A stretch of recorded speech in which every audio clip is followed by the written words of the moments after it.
Sir मुझे लगता है कि ये कोई इतना सीधा मामला नहीं है और ईरान थोड़ा ओवर कॉन्फिडेंट लगता है। वो ये समझता है कि हमने क्योंकि जंग को हॉरिजॉन्टली एक्सपैंड किया था, हम शायद जो करना चाहते थे वो कर लिया है, तो अब हम ज़्यादा टाइम बाय कर सकते हैं। हम पहले न्यूक्लियर को बाद में डिस्कस करेंगे, स्टेट ऑफ हार्मस को पहले डिस्कस करेंगे, अमेरिका का बड़ा नुकसान हो चुका हुआ है।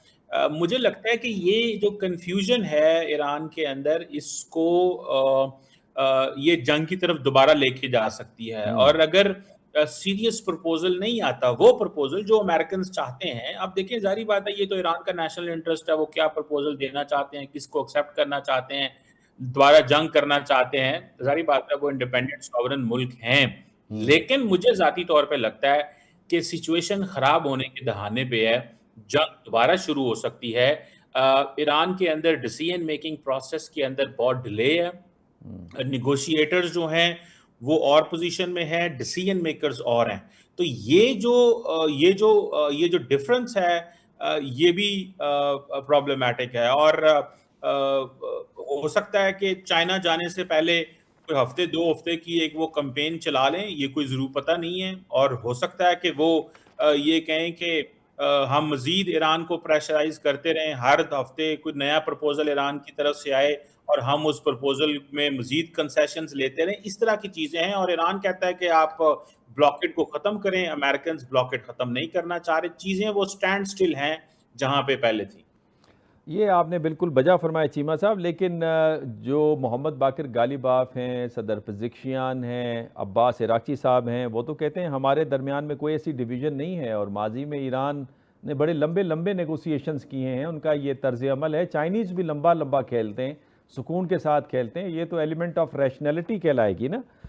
या आप समझते हैं कि ये इस वक्त का तकाजा ये है कि इस मामले को जल्द निपटाया जाए? देखिए सवाल ये है कि एलिमेंट्स ऑफ नेशनल बिल्कुल है, लेकिन अब वो पोजीशन नहीं है। जब ईरान लंबी लंबी बातें किया करता था तब पीछे आयतुल्ला खामनाई का एक पीछे से सपोर्ट होती थी। अब जो नए सुप्रीम लीडर हैं वो, उनकी क्या पोजीशन है? वो हैं तो बिल्कुल सेंट्रल फिगर। ये इस वक्त बहुत पेचीदा सिचुएशन है। मैं डॉक्टर चीमा की कुछ बातों से मुत्तफिक हूँ, कुछ पे मेरा ज़रा नज़रिया फ़र्क है। मैं उनसे मुत्तफिक हूँ कि ये जंग की तरफ बात जा रही है। और इस वक्त जो है ईरान, आप कह रहे थे कि ओवर कॉन्फिडेंट है, मे बी, लेकिन आई थिंक ईरान बड़ा कैलकुलेटिव है। और ईरान में वो जो उन्होंने कहा कि डिसीजन मेकिंग का पता नहीं, ये अमेरिकन स्टैंस है, क्योंकि वो कहते हैं हमने सारी लीडरशिप उड़ा दी तो अब कोई फैसले करने वाला है ही नहीं। पहली बात तो ये कि उन्होंने सारी लीडरशिप को उड़ाया क्यों अगर वो निगोशिएशन चाहते थे। बहरहाल ईरान में उन्होंने सब डिसेंट्रलाइज कर दिया हुआ था। और इमाम जो मुज्तबा खामेनाई हैं, वो इमाम अली खामेनाई के ज़माने से उनका सारा दफ्तर संभाल रहे थे। और IRGC के भी चार्ज थे, although he never held a post, but he was very much involved. तो ये ना समझिए कि मुज्तबा खामेनाई नए हैं सो उनका उतना वो ग्रिप नहीं है। He has a very strong grip in his country.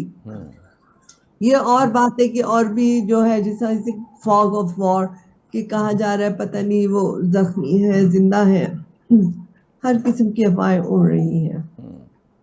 रही बात प्रेसिडेंट ट्रंप की, तो आप देखें कि आज उनको जो है वो डेडलाइन ऑफ 60 डेज कंप्लीट हो चुका है।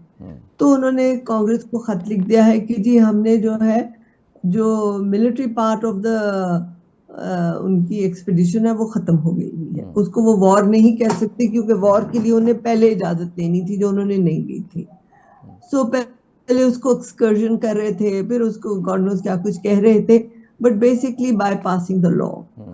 अब जो है वो अपनी कांग्रेस को ये तसल्ली दे रहे हैं कि हमने जो जितनी मार कुटाई करनी थी कर ली है, तो अब मसला अब नहीं।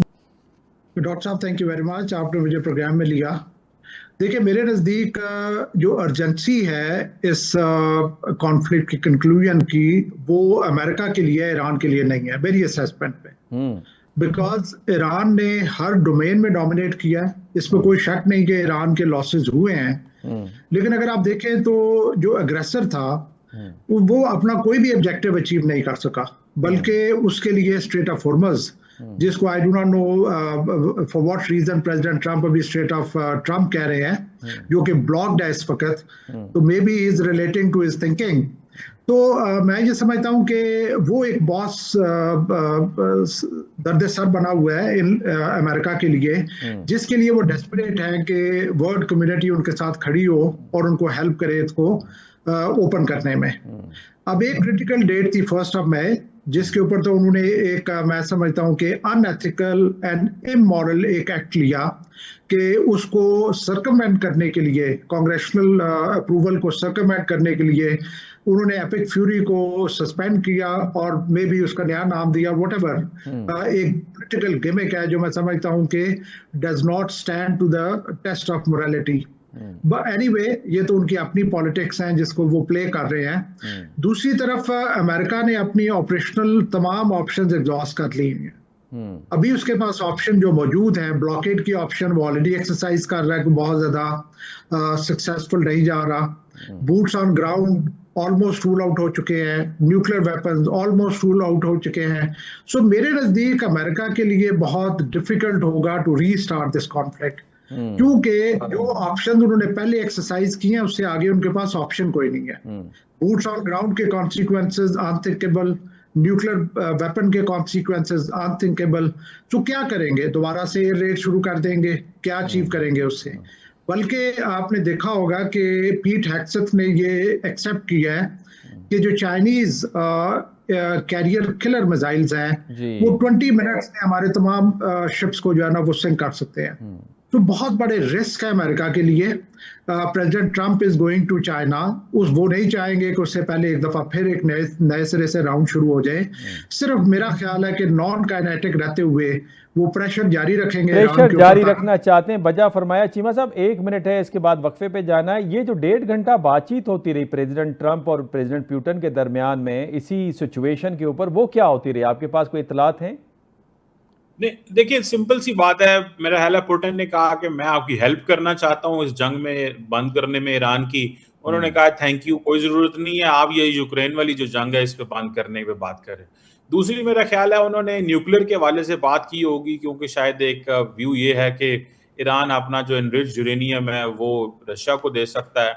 मुझे नहीं लगता कि ईरान ने जो पोजीशन ली है वो देगा, लेकिन लार्जली मेरा ख्याल है इसी हवाले से बात हुई होगी। और प्लस रशिया यूक्रेन की अपनी बात हुई होगी, जो उनका अपना वो चल रहा है कुछ जंग को कैसे बंद करना है।